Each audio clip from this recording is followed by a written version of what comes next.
સુરેન્દ્રનગરમાં આમ આદમી પાર્ટી આજે ખેડૂતોના મુદ્દાઓને લઈને જોવા જેવી કરવાના મૂડમાં છે, પરંતુ એના પહેલાં આમ આદમી પાર્ટીની મુશ્કેલીઓ પણ વધી છે. શું છે સમગ્ર મામલો, એની વિગતે ચર્ચા કરીશું. નમસ્કાર, હું છું ઉજ્જવલ અને આપ જોઈ રહ્યા છો નિર્ભય ન્યૂઝ. સુરેન્દ્રનગર એટલે રાજુ કરપડાનું ગઢ અને સુરેન્દ્રનગરમાંથી ખેડૂતોના મુદ્દાઓને લઈને અનેક સવાલો પણ ઊભા કરવામાં આવી રહ્યા છે, પરંતુ આ તમામ ચર્ચાઓની વચ્ચે આપણે જોયું કે સુરેન્દ્રનગરમાંથી રાજુ કરપડા કે જે ખેડૂતોના મુદ્દાઓને લઈને સતત લડાઈ લડી રહ્યા હતા, એ રાજુ કરપડા હાલ ક્યાંક ને ક્યાંક શાંત જોવા મળી રહ્યા છે.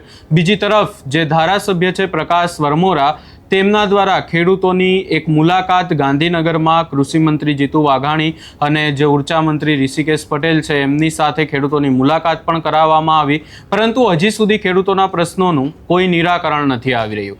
અને આ જ તમામ બાબતોને લઈને આજે સુરેન્દ્રનગરમાં આમ આદમી પાર્ટીના નેતાઓ પહોંચવાના છે. એક કિસાન મહાપંચાયતનું આયોજન કરવામાં આવ્યું છે, પરંતુ એના પહેલાં વાત એ પણ કરવી જરૂરી છે કે હવે આમ આદમી પાર્ટી શું કરશે અને શું બોલશે. કારણ કે બીજી એક બાબત એ પણ છે કે આ સુરેન્દ્રનગરની ખેડૂતો માટેની જે કિસાન મહાપંચાયત છે, એ કિસાન મહાપંચાયતમાં ચેતર વસાવા પણ જવાના હતા અને ગોપાલ ઇટાલિયા, ચેતર વસાવા એક સાથે મળી અને સુરેન્દ્રનગરના ખેડૂતોનો અવાજ ઊભો કરશે એવી ચર્ચાઓ પણ થઈ રહી હતી. પરંતુ આ તમામ ચર્ચાઓની વચ્ચે હવે ચેતર વસાવા હાલ જેલમાં છે અને આ જ મુદ્દાને લઈને આમ આદમી પાર્ટીના નેતાઓ શું બોલશે એ પણ એક સવાલ સૌથી મોટો ઊભો થઈ રહ્યો છે. આ તમામ ચર્ચાઓની વચ્ચે હવે સુરેન્દ્રનગરમાં જ્યારે આ કિસાન મહાપંચાયતની જાહેરાત કરવામાં આવી હતી, ત્યારે આમ આદમી પાર્ટીના નેતાઓ દ્વારા શું કહેવામાં આવ્યું હતું એ પણ સાંભળી લઈએ. છેલ્લા ઘણા લાંબા સમયથી ગુજરાતનો ખેડૂત છે તે પાયમાલી તરફ જઈ રહ્યો છે.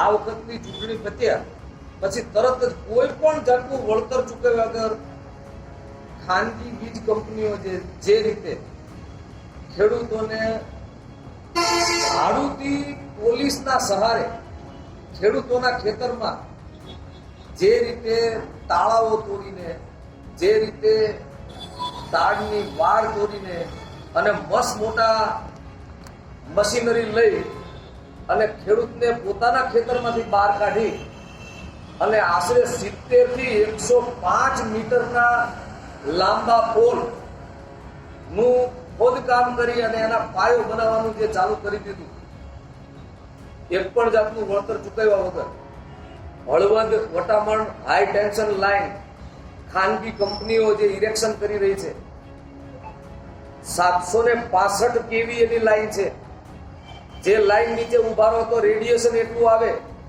કે ડિસમિસ જો તમારા તારની વાડને અડાડો તો એમાંથી કરંટ નીકળવા માંડે. એવી લાઈન બેફામ રીતે ખેડૂતોને અન્યાય કરી કોઈ વળતર ચૂકવ્યા વગર ચૂંટણી પત્યા પછી પોલીસના સહારે અંદર ઘૂસીને જે કામ ચાલુ કરી દીધું છે, એમાં ખાસ કરીને કોંડ ગામે, મોરબીના જેતપર ગામે ખેડૂતોનું મોટા પાયે દમન થઈ ગયું. આમ આદમી પાર્ટી પણ હંમેશા ખેડૂતોને જ્યારે ન્યાયની વાત હોય ત્યારે મોખરે હોય છે. ખેડૂતોનો સંગઠનોનો આગ્રહ હતો કે બિન રાજકીય રીતે તમે જોડાઓ. અમે જોડાયેલા હતા, પણ આજે જે પરિસ્થિતિ ઊભી થઈ રહી છે કે ખેડૂતોને જો તમે વિચાર કરો તો તમને કંપન આવી જાય. એક ચૌહાણ કરીને કલ્યાણપુર ગામના ખેડૂત છે, એમને દૂધની ભેંસ છે, એમને 12 દિવસ એમના ખેતરે ન જવા દીધા, એના માટે ભોગી ગઈ, છોકરાઓ દૂધ વગરના છે અને એક ખેડૂત રોતો. કોંડના ખેડૂતોએ ખૂબ મોટા પાયે આંદોલન કર્યું, અમે પણ સૌ જોડાણા. માત્ર 382 રૂપિયા પ્રતિ મીટર, જે 30 વર્ષથી પિયત જમીન છે, એને બિન પિયત સુરેન્દ્રનગર કલેક્ટરની લેન્ડ વેલ્યુએશન કમિટીએ ઘોષિત કરી અને બિન પિયત જાહેર કરી. અને જે મોબાઈલ ટાવરના અમદાવાદમાં મહિનાનું ભાડું છે 382 રૂપિયા ચોરસ મીટર, એને આજીવન 100 વર્ષ માટે માત્ર 382 રૂપિયા ચોરસ મીટરમાં લઈ લેવાનું, પડાવી લેવાનું ષડયંત્ર ચાલુ છે. આ પરિસ્થિતિ નિર્માણ જે થઈ છે એમાં છેલ્લા 1.5 માસ ખેડૂતોની ખૂબ મોટા પાયે ખુમારી થઈ છે. અમારા ધારાસભ્ય શ્રી ગોપાલ ઇટાલિયાજી પણ આવ્યા હતા, એમણે ફેબ્રુઆરી 2026માં વિધાનસભાની અંદર ખરડો પ્રપોઝ કરેલો છે, જેની અંદર ખેડૂતોને ન્યાયિક વળતર મળવું જોઈએ.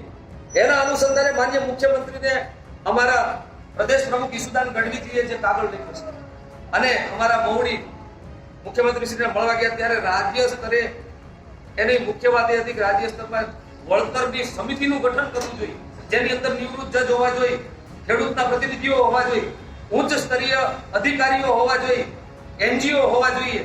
તો એનું મૂલ્યાંકન છે એ યોગ્ય રીતે થઈ શકે. વળતરની પદ્ધતિ છે એ પદ્ધતિ વન ટાઈમની બદલે દર 25 વર્ષે મૂલ્યાંકન થાય અને વન ટાઈમની બદલે એ 25 વર્ષે એમને સ્ટેક હોલ્ડર બનાવવામાં આવે. એ જમીનના ભાવ ખૂબ વધી જાય તો આને ખેડૂતોની નવી પેઢીએ શું સમજવાનું? જમીન દઈ દેવાની, પોતાની માં વેચી દેવાની? તો એ પણ હોવું જોઈએ. બાગાયતી ખેતી જે છે એની અંદર 50 વર્ષ સુધી અંજીરના ઝાડવાઓ રહે છે, 30 વર્ષ દાડમના ઝાડવાઓ રહે છે, એને નુકસાન થાય છે. તો એ બાબતે કઈ વિચારણા જ નહીં, સીધા અંદર ઘૂસી જવાનું. તો એ વળતર પણ ખૂબ અગત્યનું છે. 30 વર્ષ જે ફળ આપતું હોય ઝાડ, એના વિશે પણ વળતર વિશે વિચારવું જોઈએ.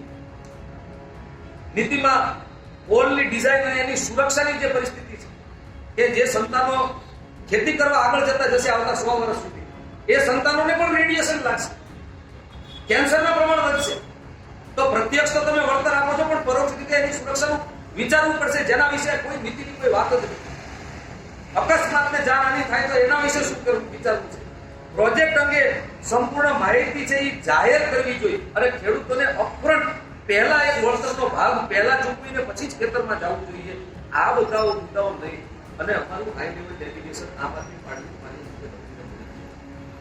આ બધા અનુસંધાને જે લડત ચાલી રહી છે એ ગોંડનો કે જેતપુરનો રેલો છે એ હળવદ વટાવણ લાઈનમાં 765 કેવીની છે. એ વઢવાણ તાલુકામાં પણ આવવાનું છે, જોડા તાલુકામાં પણ જવાનું છે, આગળ ખંભાત તાલુકામાં પણ જવાનું છે. તો આ ખેડૂતોને આહવાન પણ કરીએ છીએ અને આ લડત છે એ આમ આદમી પાર્ટી ખેડૂતોની સાથે રહી મજબૂત રીતે ખેડૂતો વતી આગળ ઢાલ થઈને લડત કરવાનું એક મોટા પાયે જાહેરાત કરી રહી છે. અને એના અનુસંધાને વઢવાણ ગામે એક કિસાન મહાપંચાયત નું આયોજન તારીખ 27 જૂન 2026 ના શનિવારના રોજ સાંજે 4 કલાકે વઢવાણ તાલુકાના નગરા મુકામે રાખેલ છે, જ્યાં અમારા સર્વે મહુડી માન્ય ઈસુદાનભાઈ ગઢવી, માન્ય ગોપાલભાઈ ઇટાલિયા ધારાસભ્ય શ્રી, માન્ય ચૈતરભાઈ વસાવા, માન્ય હેમંતભાઈ ખવા, માન્ય મનોજભાઈ સોરઠિયા, માન્ય પ્રવીણભાઈ રામ, માન્ય બ્રિજરાજભાઈ સોલંકી અને અમારા પ્રભારી શ્રી ગોપાલ રાયજી, મુકેશ પાઠકજી આ બધા હાજરી આપવાના છે. આમ આદમી પાર્ટી ખેડૂતોની આ ન્યાય મેળવવાની જે વાત છે ખૂબ ગંભીરતાપૂર્વક લડત કરવા માટે કટિબદ્ધ છે, સાથે રહેવા માંગે છે અને લડવા પણ માંગે છે. ત્યારે આપ સૌ પ્રેસ મીડિયાના મારફતે સર્વે ખેડૂત મિત્રોને તે દિવસ ખાસ પધારવા માટે હું નિમંત્રણ પણ આપું છું અને તે દિવસે મોટી સંખ્યામાં આપણે આપણો અવાજ લોકશાહીમાં માથા ગણાવીને અવાજ મોટો થાય તો આપણે આપણો અવાજ આ સરકાર સુધી પહોંચાડીએ અને સરકારને ફરજ પડે કે ખેડૂતોને ન્યાય આપે, એના માટેની આ કવાયત છે. મારી વાત અહીંયા પૂરી થાય છે. માન્ય કમલેશભાઈ અને માધવ. ઓકે, શું કહેશો વિક્રમભાઈ? પંચાયત બોલાય છે. સ્વાગત છે. આગામી તારીખ 27 જૂન 2026ના રોજ વઢવાણ તાલુકાના નગરા મુકામે સાંજે 4 કલાકે આમ આદમી પાર્ટીની ખેડૂત મહાપંચાયત બોલાવેલ છે. આ ખેડૂતોને જે છેલ્લા થોડા સમયથી વીજ પોલ બાબતે જે ખાનગી કંપનીઓએ જે દમન કરીને ખેડૂતના ખેતરોમાં ઘૂસીને વળતર ચૂકવ્યા વગર ભાડુતી પોલીસ લઈને જે દમન થઈ રહ્યું છે, એના અનુસંધાને આમ આદમી પાર્ટી ખુલ્લેઆમ આ ખેડૂતો સાથે છે અને અન્યાય માટે, અન્યાય વિરુદ્ધ આમ આદમી પાર્ટી લડે, આગળ વધીને લડશે. એના અનુસંધાને આ મહાપંચાયત બોલાવેલી છે. આ મહાપંચાયતમાં આશરે 5000 ખેડૂતો ની સંખ્યા વઢવાણ તાલુકામાંથી અને આજુબાજુના વિસ્તારમાંથી વધારે એવી અમારી અપેક્ષા છે. આપ સૌ પ્રેસ માધ્યમથી આ ખેડૂતોની લડાઈમાં વધારેમાં વધારે ખેડૂતો જોડાય એના માટે હું આપ સૌને ખેડૂતોને આહવાન કરું છું. જય હિન્દ, જય ભારત. હવે આજે સૌથી મોટો સવાલ એ જ છે કે આમ આદમી પાર્ટીના નેતાઓ કયા સવાલો ઊભા કરે છે. કારણ કે સુરેન્દ્રનગરના ખેડૂતોનો પણ પ્રશ્ન છે અને બીજી તરફ આમ આદમી પાર્ટીના મજબૂત નેતા ચેતર વસાવા હાલ જેલમાં છે. એટલે આમ આદમી પાર્ટીને હવે બે મોરચે લડવાનું છે. એક તરફ ખેડૂતોના મુદ્દાઓને લઈને પણ લડાઈ આપવાની છે, બીજી તરફ ચેતર વસાવાને લઈને પણ ક્યાંક ને ક્યાંક લડાઈ આપવાની છે. એટલે હવે જોવાનું રહેશે કે આજના દિવસમાં આમ આદમી પાર્ટીના નેતાઓ જ્યારે કિસાન મહાપંચાયતમાં બોલે છે ત્યારે તેમના દ્વારા કયા અને કઈ બાબતને લઈને સવાલો ઊભા કરવામાં આવે છે. આ સમગ્ર બાબતે તમારો શું અભિપ્રાય છે એ અમને કમેન્ટ કરી જરૂર જણાવશો અને અમારી ચેનલ નિર્ભય ન્યૂઝને લાઇક, શેર, સબસ્ક્રાઈબ કરવાનું ભૂલશો નહીં.